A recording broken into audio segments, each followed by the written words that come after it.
free Golden Eagles for War Thunder. Download the app in the description below.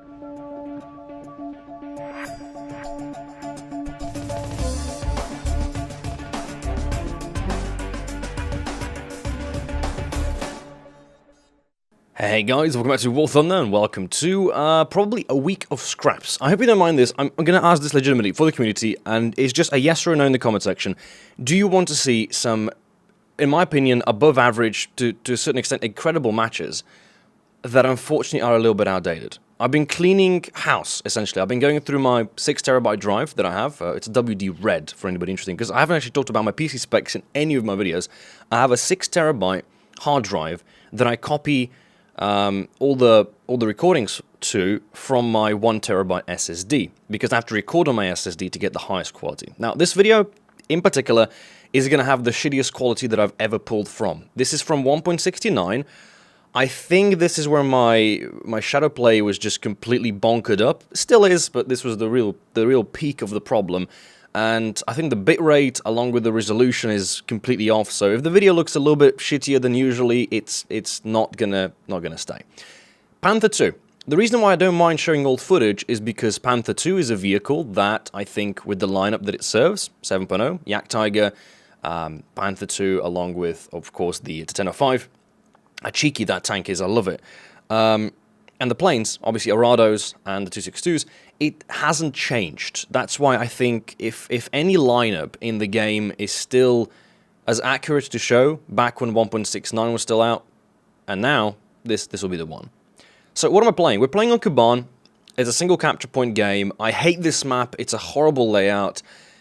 We're playing in a gulag, essentially. This eastern part of the map it's literally, they've remade the map into a gulag. I don't know if I should laugh or cry, because the old Kuban was one of my favorite maps in the game, but it had a problem, and the problem was that people would camp on the hillsides, and then they decided to get rid of this potential camping issue by obviously just changing the map layout. Still, I think they went from what was essentially a decent map to what is now a horrible map. But opinions aside, let's focus on the gameplay for a bit. When you capture a point, that means being aggressive, going for the initial push. Now, this is a conquest map, single capture point, so there's no trading. We're not going to sit here and wait for my teammates to come in. We're going to just push forward and try to repel any enemies that might come by. I've already set on fire a T-44-100. I've taken out a T-44 through the turret, and now I have a brain-dead IS-6 that thinks that he's invincible. Shot to the side of the turret, and we have an easy kill. Now, something I hear a lot and read in the comments is that British tanks are too strong for Germans. Like something about stabilizers and APDS. Little do they know the Germans have an inbuilt stabilizer system. It's called weight, and you wouldn't believe it, but German tanks can drive at 30 kilometers per hour, which is the average speed on a map like this because of the terrain, and you can just shoot, and you have pretty much stabilization. A little bit of timing has to be used too, but I will take a German tank's weight stabilization over a British tank with APDS any day of the week. Whilst the APDS shell is devastating if played by a very strong opponent, because he takes 2 shots. One into your driver and gunner, one into your left side, and you're gone. But if he misses and you shoot him first, you have an APHE shell that is one of the best in the game. Long 88, short 88, 105, doesn't matter, you'll blow them up. Now, when it comes to respawning, I could have spawned a tank here, right? What would a tank have done? Well, it would have taken me another minute to get back to the capture point. For that minute, I'm not doing much for my team. I can't spot for them, I can't do any damage. It's just a minute of driving. So instead I go for a plane. Makes a lot more sense. And I'm going to try to focus on enemy tanks that are trying to go for the objective. Because if I can just hold off anybody who's trying to actually do what the game mode is telling them to do, drive in a straight line, go into that little circle on the ground, do the objective, yeah. If somebody does that, we're going to lose the match. So keeping my team alive and keeping the enemy away is a very easy way to win from this point on. I started the game early, I did my work on the objective, now I just have to defend it. It's a capture and defend mode. T-28, one of the Doom Turtles, quick bomb drop, and that's one tank that if he respawns, whilst dangerous, will take another 3 minutes to get back to the capture point. So, easy mode for me, and I'm in the Arado C3. So, fighter mode engaged. And this is the good thing about the Arado and the B2, one of those differences that often get quite asked about. Why do I prefer one over the other? To be honest, I will take the B2 for most situations. Why? Lower BR, which means lower spawn points, but higher maneuverability. That's for me what's important. In a bomber, I'm looking for maneuverability. The Arado C3 can compress, And if you're not accurate with bombs, it's happened to me often, you'll ram the ground like there's no tomorrow. Now, I'm in a turn fight here with, you've guessed it, a P-51. Why? Well, because P-51 was the best turn fighter of the war. Now, under most circumstances, you, everybody shouldn't even be trying this, but I know the P-51 is confused, he doesn't know where I even am, he's probably quite disoriented, and I'm using flaps. And what flaps do in an Arado is, it makes it a bit more maneuverable, you've guessed it. What do we do after we get outturned? We just go straight up. That's the thing with the Arado. Big wings, strong engines, you just basically forcefully stall it, keep it at above 200 kilometers per hour. This thing just does not want to lose speed. And a P-51 does, especially when it's turning a lot, puts himself into a perfect stall position, and we get the easiest kill we possibly could. What do? We immediately turn towards the enemy spawn point for the aircraft, and we're going to start climbing back into the enemy spawning in. This is one of the biggest problems. There's no spotting system for planes. You have the spotting system. You have to know when somebody gets shot down or not. This Bearcat here spawned in. He should be aware that there's an Arado that's in the sky. And he should also be aware that Arado just killed his only teammate in the sky that's able to help him out. And he flies in a straight line. Man, it pisses me off, but it makes me happy because it's free kills. And I used this exact way spawn camping people. You know, whilst most of you might still be complaining about spawn camping happening, you know, when a tank drives into your spawn and you're in your SPA and you're trying to shoot them out, the way I've been spawn camping for months has been spawn camping planes, because players spawn in an aircraft and think, I'm invincible. You know, surely nothing can get me. There's no spawn protection for planes. There's no spotting system for planes. And if you're not paying attention, you will be the first on the menu. And they're easy kills. So why not go for them? And especially because if I'm flying a plane, I'm also in charge of defending my teammates.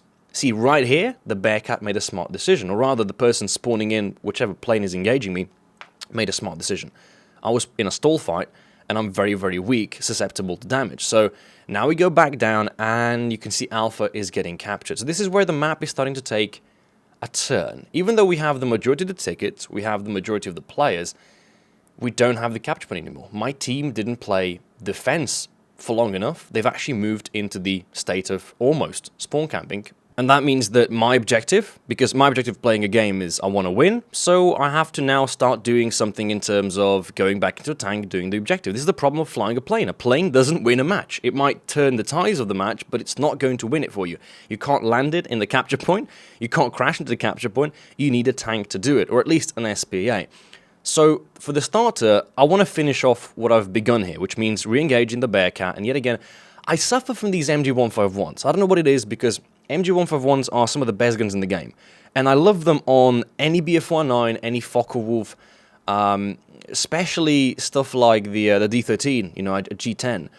But on the Arado, they almost seem to fail me sometimes. And I think it's down to my aim. Because of the way these guns are positioned, most German planes have them either in the wings or directly in the nose. The Arado has them slightly below the fuselage. It's almost like a Venom position. It kind of tips off your aim. But regardless, the Bearcat made, again, the mistake of... Well, not really a mistake. He went for the JUD-7. I don't know what a JUD-7 was doing, the matchmaker, but he got himself a free kill. I get a free kill. P-47 didn't even shoot, even though a ginormous Arado is flying directly into you. I don't know. This is a question mark for me. It's always been, but I think people are genuinely confused by the fact that in ground forces, there are no markers. And it's something you're going to have to learn. If you want to learn it, I recommend you go back to Tier 2, maybe introductory Tier 3, and just fly some planes out, get accustomed with it, because you're going to be using the non-spotting system for a very, very long time. Now I'm going to pass over the objective, and I can see minimum 2, if not 3 of my teammates are in the area. This should be game over. This should be GG.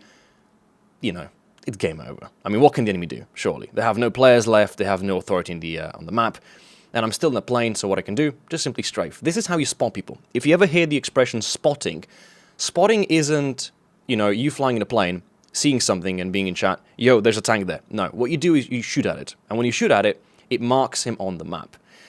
Now here comes a weird decision from me, right? I bail out. Why would I bail out of a plane? I mean, surely I could just go back to base, land, rearm. 2 reasons. First of all, the Arado is insanely hard to land, especially on a runway on Kuban, which is unoptimized for jets. Number 2, I'm wasting 3 minutes. There's no point flying back to base, landing, rearming, if what I can do is bail out, spawn a different plane, essentially a mixture of a fighter and a bomber. One of my favorite planes in the German tech trees for ground pounding. I think last year this was available over the Christmas special. This is the Me-262A2A. Not a lot of people have it.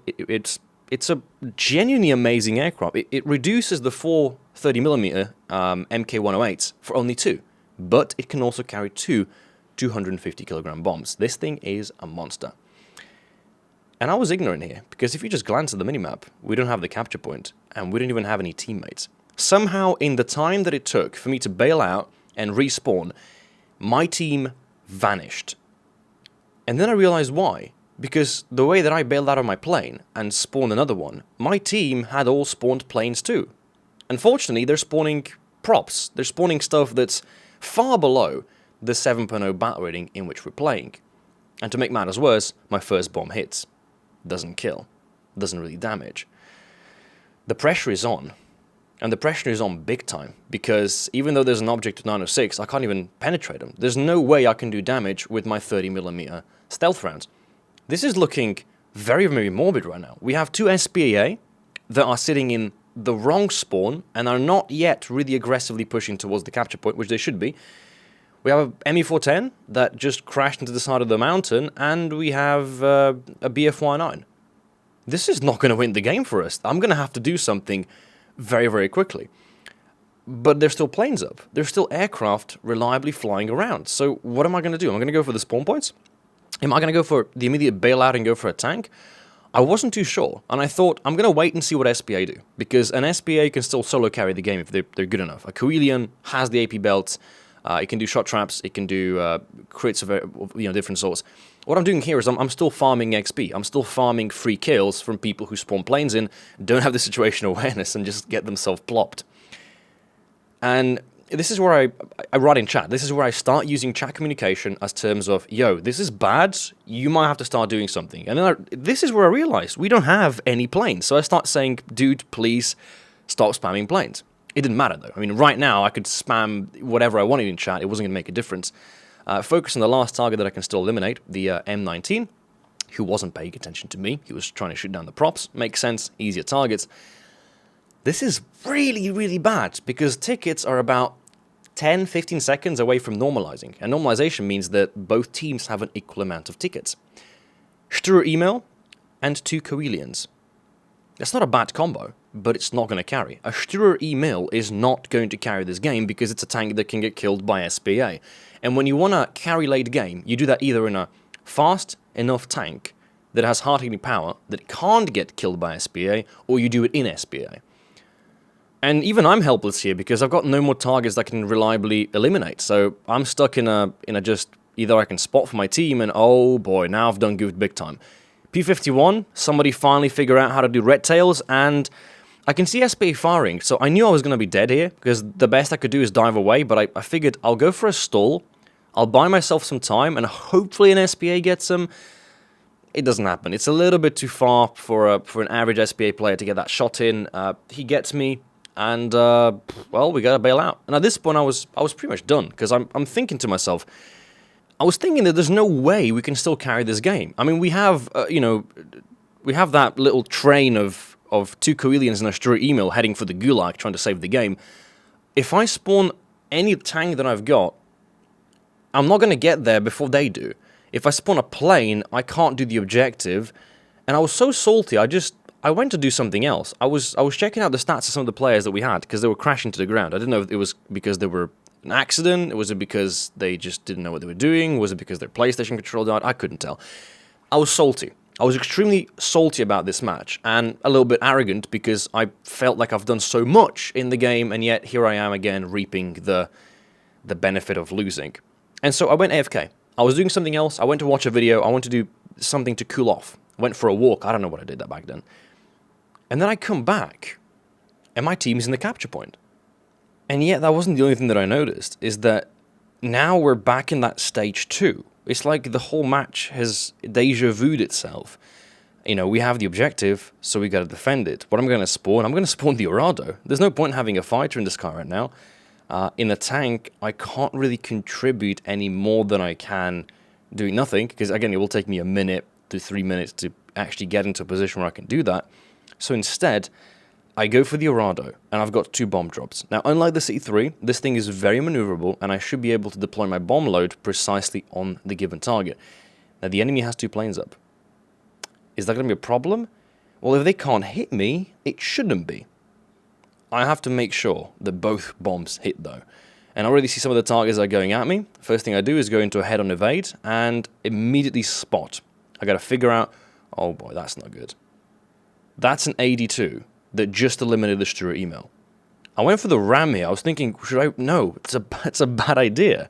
I have to make sure nobody reach. Oh, great God, we've done goofed again. See, this is where I regret it, not going in an SPA, not going in a tank. This was where I regretted every decision made, and I grew saltier because during this match I already reached that point of like, I give up, and then I spawned back in, and I gave up again, and I just thought, if we don't win this, it's gonna be the worst match ever, and I'm gonna be demotivated. It's a game like this that when you lose, you just close the game, and you don't play it for the rest of the day. That's the kind of match this was for me. You know, so much effort, so many spawns. And at this point, we can't afford to bail out anymore, because every time you bail out, you lose 100 tickets, and we're so low on tickets that I'm just waiting for half of my planes to start crashing again. So what I'm doing is I'm doing some baiting here. I'm just going to buy time. I'm going to try to buy my team some time. With all the enemy planes being up, they can't capture the point. So as long as I stay alive, as long as my teammates stay alive, somehow, somewhere, there's still an option to win this game. But we got 7 minutes. If those 7 minutes, you know, count down and we have less tickets than the enemy team, we still lose. So where I was going here, there was a feature in 1.69 that I think they've removed, and it's called a bailout zone. You can see on the minimap, it's like a little exits door. And what happens is if you J out in this segment, if you bail out, it doesn't count as a death. So this is where I bail out of my Orado, and I have to start thinking what I'm going to spawn in. And I just thought, should I go for another Orado? Do I go for a fighter? Do I seclude those skills? A tank right now isn't going to call it. You can see again, 3 of my teammates are going for the capture point. We need that defense roll again. I need to make sure none of those teammates gets killed by either a plane or by an enemy tank. So I was buying some time. I was waiting to see what my team was going to do because I felt like I've put so much effort into the game. I'm not going to risk one more spawn. Plus, if I spawn in and if I was the one to rip my wings off or crash with the given 12 kills that I have, I would have necked myself. So I used the backup of the Orado. Spawn it in just to make sure this doesn't go the bad way. Team is now almost on the capture point, and if nothing goes wrong, we should still be able to nick this one within a couple of tickets to spare.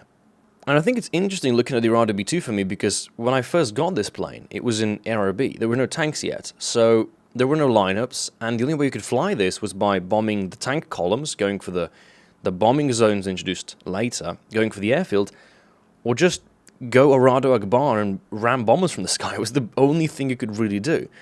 And right now, that Orado Akbar seems like a really viable option, but I can't do it. My teammates have just lost another vehicle, and we're on tickets. I haven't checked the leaderboard, but we could be on 100 tickets.